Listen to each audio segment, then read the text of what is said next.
The engines were being cleaned and polished for the day. Bert, who was going out first, had a tall chimney in his funnel to draw up his fire. "We've got visitors today," said his driver. Rex yawned.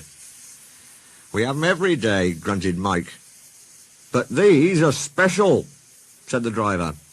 "One takes moving pictures, and the other writes books. So mind you all behave." "I don't want to be a moving picture in a book," protested Bert. "I want to stay as I am." They all tried to explain, but Bert was still muddled when he went to take his train.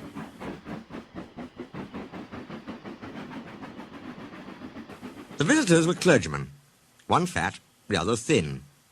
They arrived in a little car. Both had cameras.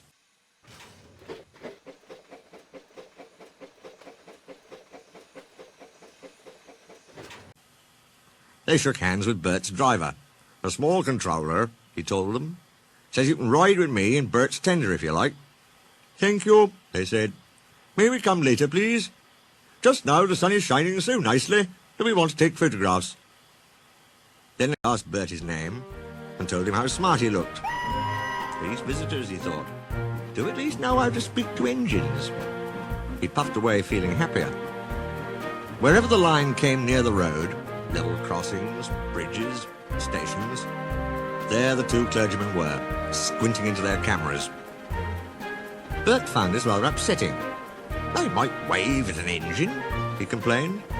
"I can't wave and get good pictures," said his driver. But Bert didn't understand. He thought they were being unfriendly. "Beep, beep!" The little car shot past them once more, but Bert made no reply. "They'll be at the lane next." The lane is a side road. It runs for a short distance alongside the railway. There is no fence. It had rained hard in the night. There were puddles in the lane. The thin clergyman sat in the car. The fat one waited with his camera. He took his pictures, jumped in, and off they went, racing the train to the lane's end. Unluckily, just as they passed Bert, they went through a puddle. Sloosh!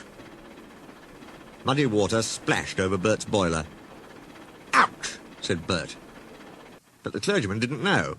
They were ahead and out of the car. Smiling, they waited for Bert to catch up. Bert wasn't smiling. "I did it on purpose," he snorted crossly.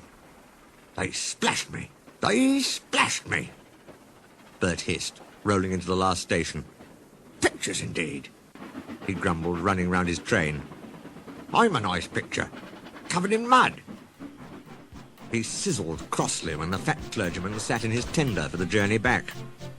Driver oughtn't to allow him, after what he's done. Suddenly he stopped sizzling and let off steam. Whoosh! "I know," he thought, "how to pay the fat one out. It's a lovely plan. I only wish the thin one was there too," he said. But he said it to himself. Bert ran nicely till they reached the woods. The line climbs steeply here. Bert usually rushes the hill. This time, he deliberately dawdled. "Come on," said his driver, giving him full steam. This was just what Bert wanted. "Tit for tat, tit for tat," he shouted, storming up the slope. Rain-soaked branches met close overhead. Bert's blast, shooting straight up, shook them wildly. Showers of water fell on clergyman and driver. Their soaking did not stop till they had topped the rise, and steam could be reduced for the downward run. The small controller soon found out what had happened. He sent Bert back to the shed. "You are a very naughty engine," he said sternly. "I won't have rudeness to visitors." "They splashed me," faltered Bert.